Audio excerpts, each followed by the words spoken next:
સભ્યતાથી વર્તન કરવાનું, તુકારો નહીં કરવાનો. ઉકારો નથી કર્યો તમે આ છે મારી પાસે વિડીયો, હા કાઈ વાંધો નહીં મારી પાસે વિડીયો છે એટલે સભ્યતાથી વર્તન કરવાનું. ઉતારો વિડીયો. હા વાંધો નહીં તુકારો ન કરો, હું તુકારો કરી લઈશ પછી ઇજ્જત વગર ના થઈ જાઓ. તુકારો નહીં. ઉકારો પહેલા તે કરવાનું ચાલુ નહીં, કર્યું છે. નહીં. જો હજી તમે સમજાઈ ગયો સાહેબ. બોલ બોલ બોલ સભ્યતાથી વર્તન કરો, તમને કહી દઉં છું. હા બોલો અહીંયા છે ને મેં તમને બતાવ્યું ને અંદર દારૂની કોથળીઓ છે. આ સામાજિક કાર્યકર છે નરેશ વાળા.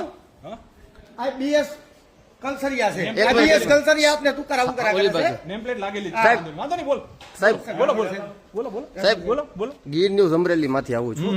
વાંધો નહીં બોલો હવે નરેશભાઈ વાળા દ્વારા એવું જણાવવામાં મળ્યું છે કે દારૂની બોટલો, અનેક બોટલો તમારી ઓફિસની બહાર પડી છે અને અનેક ગાડીઓ સાથે પડી છે. આપણે ચેક કરી લઈ તો આ પુરાવા આપો પહેલા અહીંયા રહ્યા જીવતા પુરાવા, જાગતા પુરાવા છે. તમારા ભાઈ ઓફિસમાં સરકારી છે. ઓફિસ છે પુરાવા આપો પહેલા સરકારી ઓફિસની અંદર સાહેબ દારૂ ક્યાંથી આવે છે? એને બોલાવી લો સરકારી ઓફિસની અંદર સાહેબ દારૂ ક્યાંથી આવે છે? પુરાવા આપી વાત કરો પુરાવા સાથે છે, મારી સાથે ચાલીને જોઈ શકો છો સાહેબ. આ દારૂની બોટલો ક્યાંથી અંદર સરકારી ઓફિસમાં આવે છે?